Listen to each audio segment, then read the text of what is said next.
মা তুমি কি করছো? এই যে এটা কি বলে মা?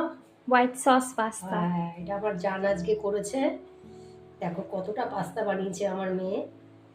আমার জান মা পাস্তা বানিয়েছে। এখন আমি একটু টেস্ট করে দেখবো কেমন হয়েছে।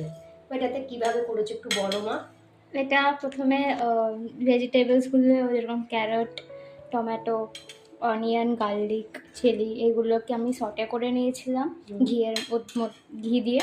আচ্ছা, একটুখানি গোলমরিচের গুঁড়ো আর নুন দিয়ে। তারপরে এসো। দুধ আর আটা দিয়ে একটা সস বানিয়ে, হ্যাঁ। সেটাকে হোয়াইট সস বলে হুম। বানিয়ে হচ্ছে আমি এটা করেছি।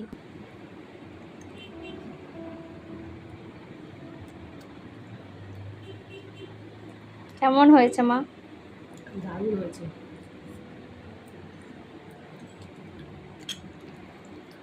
এত সুন্দর শিখলে কি করে মা? ইউটিউব থেকে। ও, ইউটিউব থেকে করেছো? আর কাকে কাকে দেবে এতটা করেছো? তোমরা সবাই খাবে। ঠিক আছে, খুব ভালো হয়েছে।